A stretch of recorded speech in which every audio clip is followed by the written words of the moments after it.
Okay, hi everyone, welcome back. I hope you guys all enjoyed my first video. I hope that helped you guys get to know me a little bit better. And if not, I'm gonna do many more videos later on in the future, so eventually you guys will get to know me. Yeah, I'm going to do the pregnancy and delivery story for you guys today. It won by a lot of votes over the Q&A, so yeah, I'm gonna go ahead and do that for you guys. So with the last video, I told you guys how I found out I was pregnant, so I'm gonna start off from there. So yeah, I was at the hospital when I found out I was pregnant. I was already 5 weeks, and I was gonna be there for a while because they were still gonna do an ultrasound on me and everything, and Tony was gonna be there. So I was thinking of a way to tell him. I was like, darn, like I have to tell him today because they're gonna do an ultrasound on me later and everything. So I was just like, oh darn. So I was just thinking, I'm like, how am I gonna tell him? I didn't want to just tell him like face to face. I kind of wanted to tell him in a cute little way. So then I just found a piece of paper and I wrote on it, "You're gonna be a daddy," with a stick figure of him and a stick figure of me with the baby in the belly. And so he got to the hospital and he asked me, he's like, "Oh, what happened? Like, what'd they tell you? What's going on?" And I told him, I was like, "Oh, it's just an ovarian cyst and they want me to go see this doctor," or whatever. I forgot what I told him, and I handed him the paper. And when I handed him the paper, he started talking to me about his day and like that he had a really bad headache at work and everything. And I was just like, oh my gosh, open the letter, because I didn't want the nurses to come in and be like, oh, like we're gonna go take you to your ultrasound. And I was like, oh my god, I don't want him to be like, what? Ultrasound? And so I was like, oh my gosh, open the letter already. So then he finally opened it, and so yeah, he was like looking down when he opened it. And the first thing he did, he was like, oh, and his like jaw dropped, and he smiled at me, and we hugged and we kissed and we said, "I love you," and we started crying, and we were just so happy. So yeah, that's how I told Tony. I know it's not the best way, but I was still at the hospital and I had to figure out of something right away.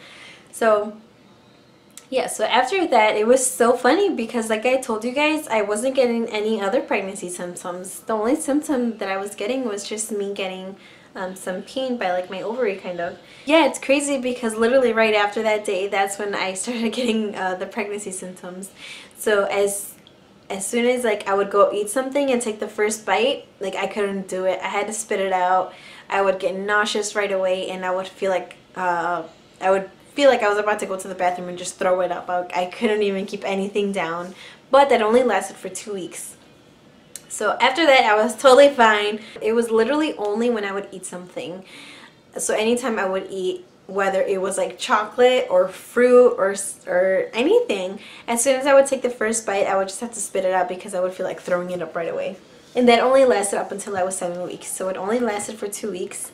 And that was the only bad pregnancy symptom I got. I had a really good pregnancy, and I'm so thankful because, I've had so many people tell me, that they were nauseous their whole pregnancy or whatever, the really bad pregnancy symptoms, and I had none of that. I'm so thankful I had a really good pregnancy.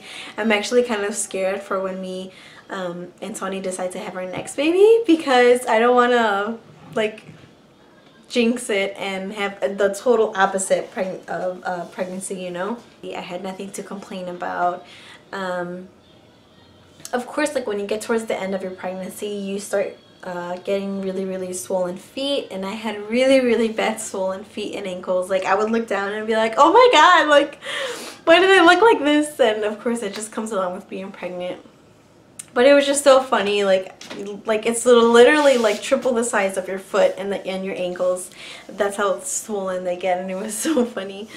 And Tony would make fun of me. So around when I was like 6 months, me and Tony started walking every single day. So he would get home from work, we would eat and everything, and then we would go walk around the whole neighborhood. And I did that because that helps you with your labor and with you delivering fast. So yeah, like 6 months we would go walking every single day, and I honestly didn't mind it. Of course you get tired and everything, but I wanted to do it too so I could stay active during my pregnancy. So yeah, I didn't mind it at all. I loved going on the walks. I had so much fun. you know, just being with him and walking with him. And yeah, so I can't really think of anything else about my pregnancy. There was this one time where it was towards the end of my pregnancy, and once you get towards the end, like way at the end, your appointments are like every week. And I'm almost positive I was 37 weeks. So yeah, I was 37 weeks, and you know, I had my appointment. They check on your baby, they monitor your baby for half an hour. And so they were monitoring her, and her heartbeat was going super, super, super fast.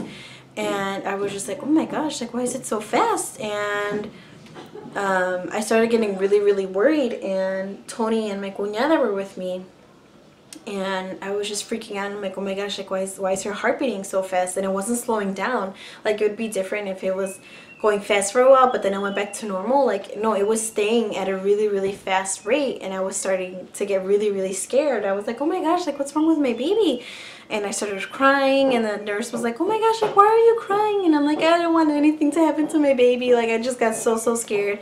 And they were being so supportive of me. They were helping me to stay calm and not be scared or anything. Tony was with me the whole time, and he was just being really, really supportive with me.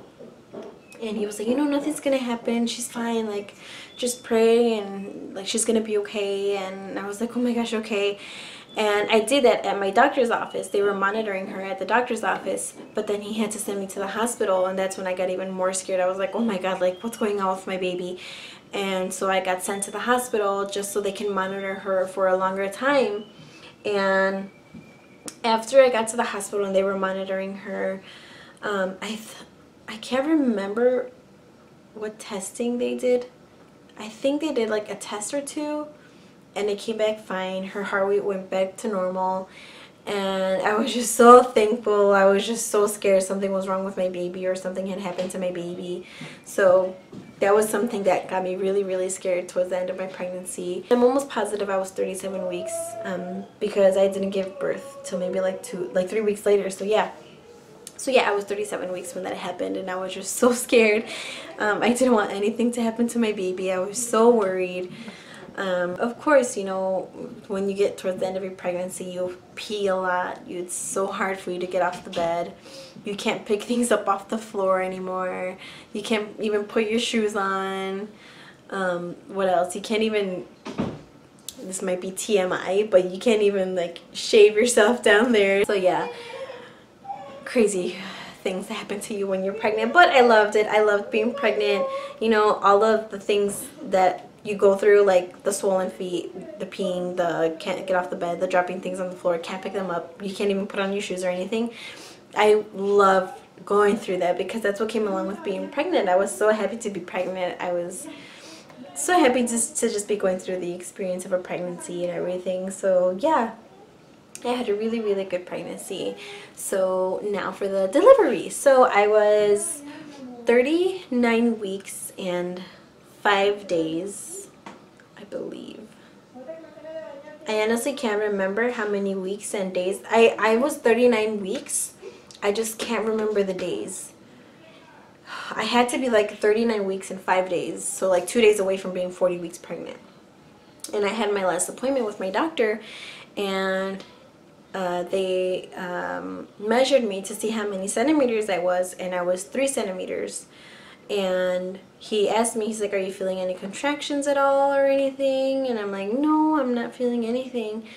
And he was like, okay, because we might have to induce you if you're not feeling any contractions. And so he's like, you know what, I'm just gonna make an appointment for you on Saturday afternoon to get in.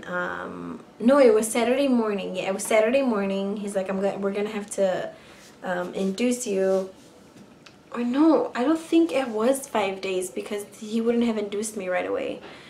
Maybe I was like about to be 40 weeks. I don't remember, but yeah, he had told me, he's like, you know, it can be a risk if you go over 40 weeks pregnant. So we're just gonna set you an appointment on Saturday, and my appointment was on Thursday. And he's like, it can be a risk if you go past the 40-week mark for your baby. And I was just like, oh my gosh, okay. And I had no idea what I was gonna go through with getting induced. I was just so scared.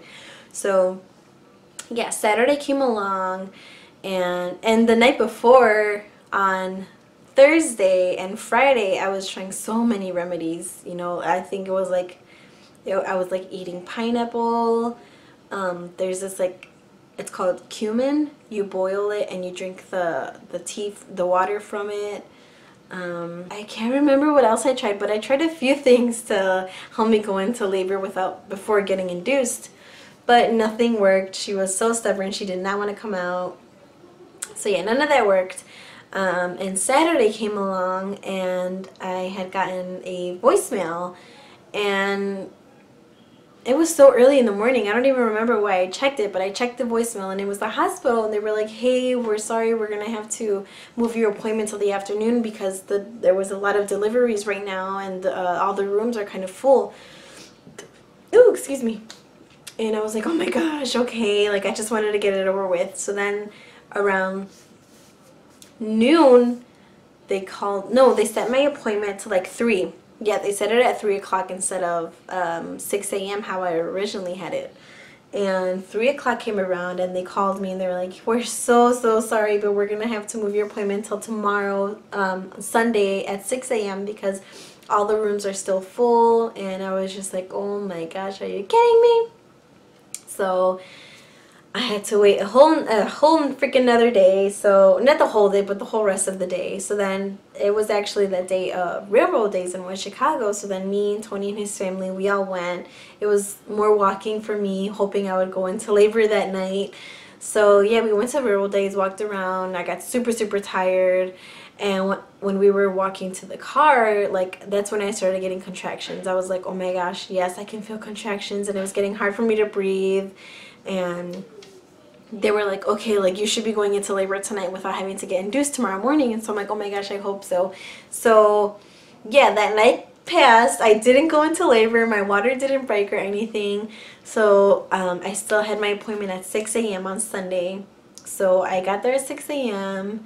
You know, they set me up. They put the monitor on your belly for the baby and everything. And they induced me at 7 a.m. and I started feeling contractions, like kind of like period cramps at 7 a.m. Like an hour later, I started, no, at 10 a.m. I'm sorry. So yeah, I started feeling some contractions like period cramps at 10 a.m.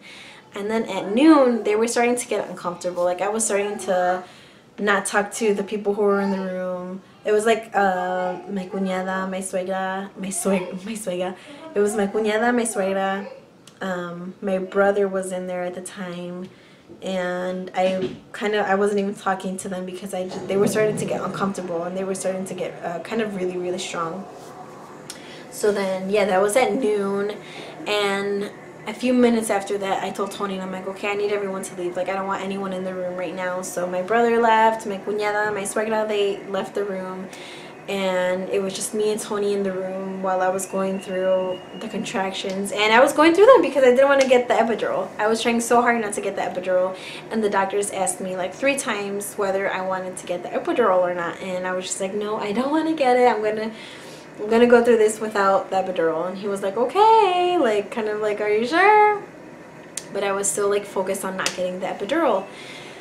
So yeah, everyone left the room. The contractions were getting super painful. I don't remember what time it was after that. You know, time went by freaking slow for me because the contractions were so painful, and they brought in like that big bouncy ball that you can bounce on. So I did that. Tony was with me every single minute, step of the way. He didn't leave my side for a second. He was there hugging me, holding me, helping me breathe. He was actually helping me do the breathing exercises. So I'm really thankful to have had him there with me. Thank you, Boo Boosh. It really means a lot to me. So yeah, I was, you know, just trying to get through the contractions. They were getting so painful, and I didn't want the epidural. So and I don't remember. The only thing that I do remember was just them, you know, checking on me to see how many centimeters I was open. And there was one time where the contractions, it was already to the point where the contractions were just so painful, and they checked me and I was only 7 centimeters, and I'm like, oh my gosh, I could still handle them. That's why I still didn't get the epidural. But I was like, I'm only 7, like I want to start pushing now. So then, you know, I don't remember how much time passed after that. I honestly don't remember. but then I had to be like 9 centimeters because they started having me do like the practice pushes. They started having me like, you know, they lay you back, put your legs up, and start practice pushing when you have a contraction. And the contractions were so bad, I couldn't even do that. I would get into position and everything, and I just couldn't do it. As soon as I felt a contraction, I would try pushing, but the pain was just so bad. I had to like curl up into a ball and just turn and just let the contraction pass. And my contractions were so frequent. They were like every few seconds. I barely had a break at that point, and it was just so painful. And usually they don't give you epidural after a certain amount of centimeters. I think it's like 7 centimeters where you can't get the epidural anymore. But at that point I was like screaming in so much pain, and my nurse actually told me that the lady next to me in the other room, she heard my screaming, and her nurse told my nurse like, hey, can you tell your girl to, you know, keep it down a little bit, she's scaring my girl. And my nurse was like, you know, leave my girl alone, she's already at like 9 centimeters, she's almost there. And I thought that was so cute and funny. So yeah, at that point it was just so bad. I was screaming, I couldn't handle it. I literally thought like there's no pain worse than that. And so I remember Tony telling me, he's like, babe, it's okay if you want to get the epidural, like it's okay, go ahead and get it. And since I had the thought in my mind where you can't get it after a certain amount of centimeters, I was like, I can't get it anymore. And I told my nurse, I'm like, I need the epidural now, like please give it to me. And I was screaming and everything. So I think that's why they gave me the epidural, because otherwise I don't think they were allowed to. And so they came in with the epidural and everything, and I had to sign the paper. And of course they sat me up and got me in position with to do the epidural.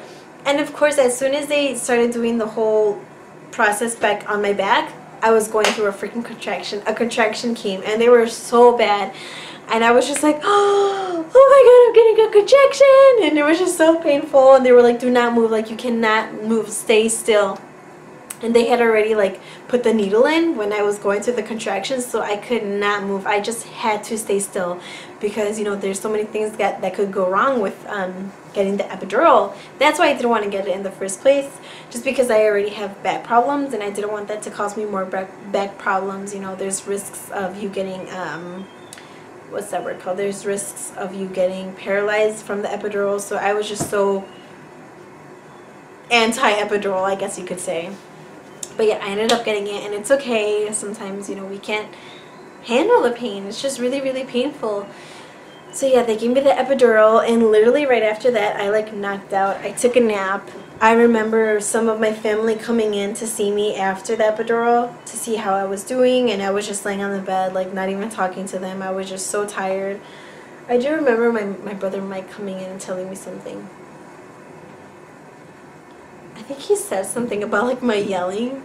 I don't remember, but I remember my brother Mike coming in and telling me something and giving me a hug. But I was just so tired from screaming and feeling all the contractions that I wasn't even responding to anyone who was talking to me.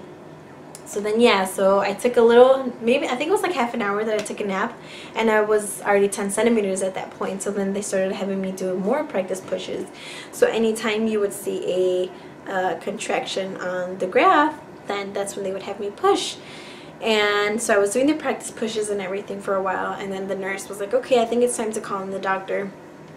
So then the doctor came in, and he started setting everything up for me down there. They put, I don't know, whatever it is that they put on the bed. He started doing all of that. And oh yeah, with my contractions, I forgot to tell you guys, with my contractions, they were so painful. And from what I've heard, induced contractions are so much worse than when your body naturally goes into labor.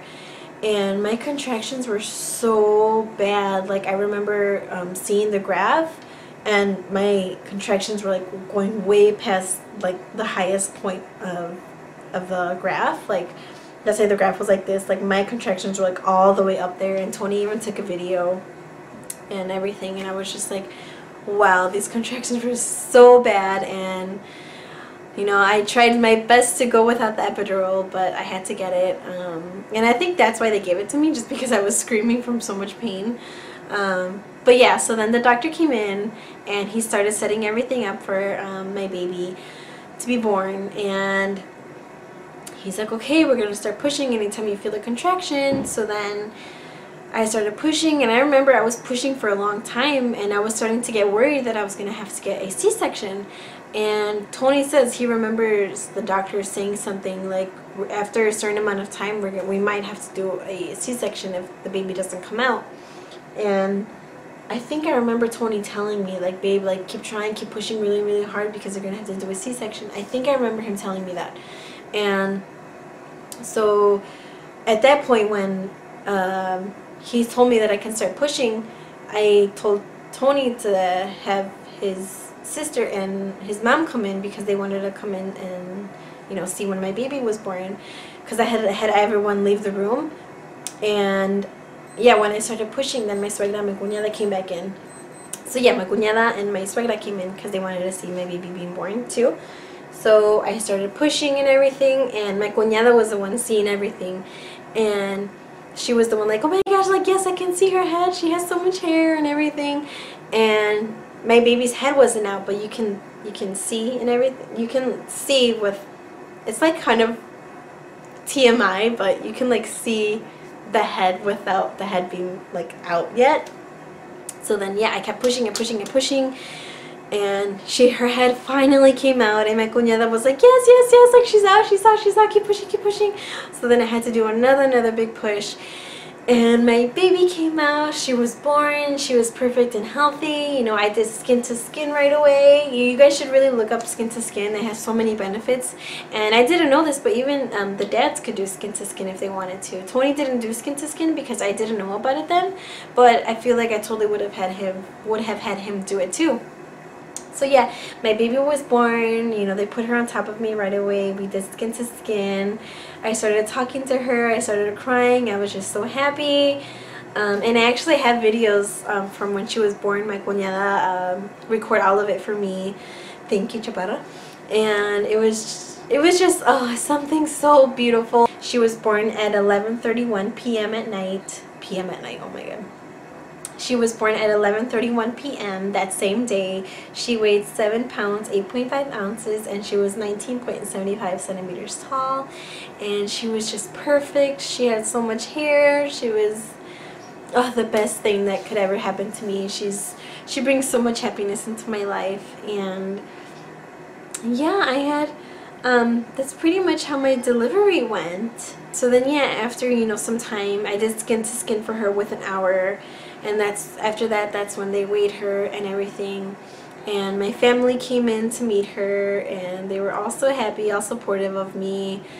And yeah, then after that, I think I got moved to a room at 2 a.m.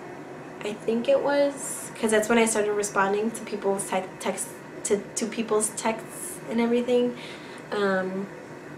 So yeah, I got moved to a room at like 2 a.m. and then that's where you stay for at least over 24 hours so they can monitor the baby, do the testing on the baby. And with Lila, she actually had some jaundice, and I didn't know what that was when they had told me, when they did the testing. I didn't know what that meant, and I was like, oh my gosh, what's jaundice? What's, like, is she okay? Like, is my baby gonna be okay? I was freaking out. And they were like, yeah, she's fine. You know, it's not severe jaundice, but she does have some jaundice. And then they told me the explanation of everything. And I was like, okay. And after you give birth and they move you to a room where you're gonna stay at for like a day or two, they offer you to take your baby up to the nurses where they have all the babies, so they can watch your baby while you sleep and get some rest. And I did not want to. I was like, no, I want to keep my baby here. Like, I was just, I don't know if I was like scared of something happening to her, or yeah, I think it was just me being scared of her starting to cry and not being with her mom. And so they asked me like 3 times, like, oh, it's okay, like, do you want us to take your baby so you can get some rest and sleep? And I was just like, no, it's okay, like, just bring her back with me. And I did not want her to leave my side at all. and I got no sleep. Yeah, I probably got some sleep after, I don't even know how many hours, but I did not sleep at all. I just wanted to keep watching her, making sure she was okay. I breastfed her for a month and a half just because I was getting that much milk and she wasn't getting full off of my milk. And so I had to give her formula because I wasn't producing enough milk and she wasn't getting full from it, from what I was giving her. So yeah, I breastfed her for a month and a half. Since she didn't want to come out, since I was pushing for a really long time and she didn't want to come out, my doctor actually had to cut me so she can come out. So literally he cut me, and then like that's when she came out. Hold on, I have something in my eye. Ow. So yeah, they actually had to cut me because she was right there but just wasn't coming out. So yeah, my doctor had to cut me. I had to get stitches, and of course I didn't feel anything because I had the epidural, so I didn't feel anything, thank God. Oh my gosh, I can't imagine getting cut down there with no pain medication. Oh my gosh. So yeah, I got sent home 2 days later, I believe. Yeah, I got sent home 2 days later just because she had jaundice and they wanted to keep an eye on her and everything. And when they have jaundice, they get really yellow and their eyes get yellow. So yeah, I was kind of scared, but you know, it wasn't severe jaundice. She just had a little bit of it.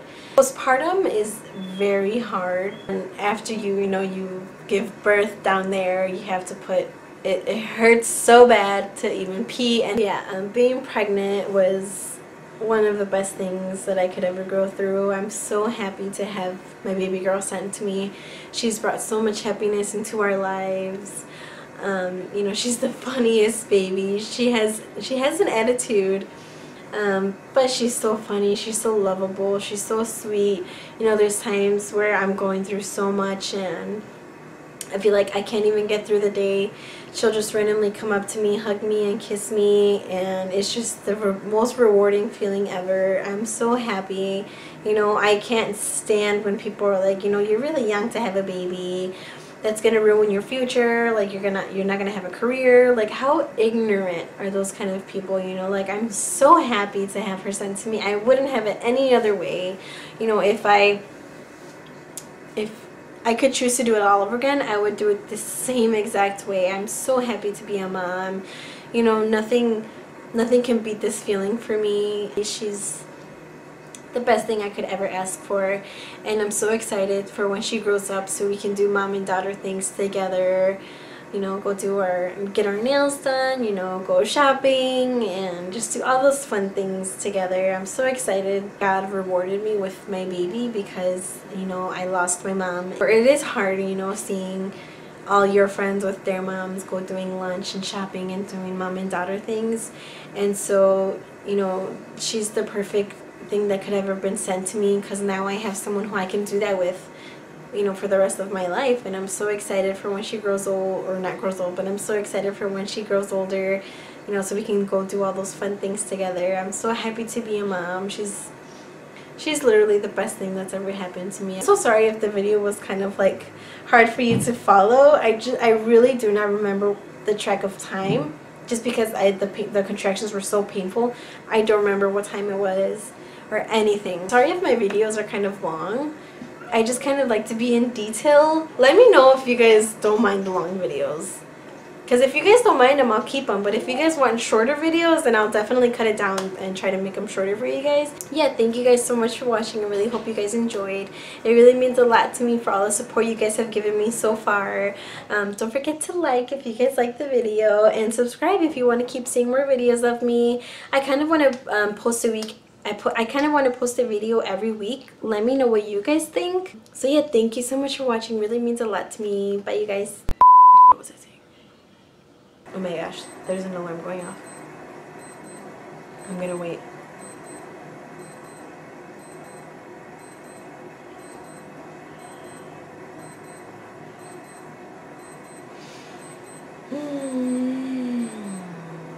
Okay. I don't know what I was going with that. Gosh, why am I messing up so much?